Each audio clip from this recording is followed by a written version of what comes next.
ஹாய்ங்க. எங்க வீட்டு சாய்க்குட்டிக்கு நாளைக்கு பர்த்டே. எங்க வீட்டு கன்னுக்குட்டிக்கு இன்னைக்கு பர்த்டேங்க.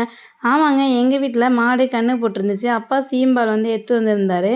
சீம்பாலெல்லாம் நல்லா கலக்கி விட்டு சர்க்கரையை நல்லா அடுப்பில் வச்சு கரைச்சி ஊற்றி 2 ஏலக்காயை தட்டி போட்டு அடுப்பில் வந்து சீயம்பாலை வச்சு சூப்பரான சீயம்பால் வந்து ரெடி பண்ணியாச்சு. பாருங்கள், சர்க்கரையை வந்து அப்படியே போட்டால் கரையாதுங்கிறதுனால கொஞ்சமாக கரைச்சி சூடு பண்ணி கரைச்சி வந்து ஊற்றிட்டேன். ஊற்றிட்டு நல்லா கலக்கி விட்டுட்டு அடுப்பில் வந்து இட்லி குண்டானை வச்சு அதில் ஒரு ஸ்டாண்டை வச்சு பாலை தூக்கி வச்சு நல்லா மூடி போட்டு கொஞ்சம் நேரம் வேக வச்சோன்னா சூப்பரான சீயம்பால் வந்து ரெடி ஆயிடுச்சுங்க. அந்த சீயம்பாலெல்லாம் சாப்பிட்டு நம்ம பார்த்திங்கன்னா சூப்பராக கிளம்பி பெரம்பலூர் வந்து போயாச்சு. எதுக்காகன்னு பார்த்தீங்கன்னா, நான் சொன்னேன் பார்த்தீங்களா சாய்க்குட்டிக்கு நாளைக்கு பர்த்டேன்னு, அதுக்காக இன்றைக்கி பர்ச்சேஸ் பண்ண தான் வந்து கிளம்பியாச்சு. நேராக ட்ரெண்ட்ஸுக்கு தாங்க போனோம். ஆனால் பார்த்திங்கன்னா ட்ரெண்ட்ஸில் கலெக்ஷன்ஸே இல்லைங்க. அப்புறம் அங்கேருந்து அப்படியே அன்லிமிட்டெட் வந்தாச்சு. அன்லிமிட்டெட் வந்து அவங்களுக்கு தேவையான ட்ரெஸ் எல்லாம் செலக்ட் பண்ணி எடுத்தார்.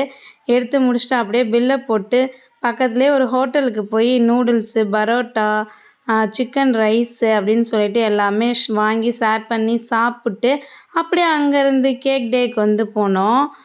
ஹர்ஷிக்குட்டியும் சாய்க்குட்டியும் செம்ம ஜாலியாக வந்து போயிட்டுருந்தாங்க. எதுக்கு அப்படின்னா கேக் வந்து ஆர்டர் பண்ண போகிறோம் அப்படிங்கிறதுனால போயிட்டு அவங்களுக்கு பிடிச்ச கேக்கை வந்து ஒரு வழியாக செலக்ட் பண்ணி அந்த ஆர்டர் கொடுத்தாச்சு. கேக்கை வந்து நாளைக்கு வாங்கிக்குவோம்.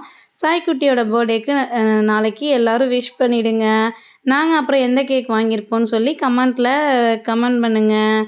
பாய் பாய். நெக்ஸ்ட் வீடியோவில் மீட் பண்ணலாம்.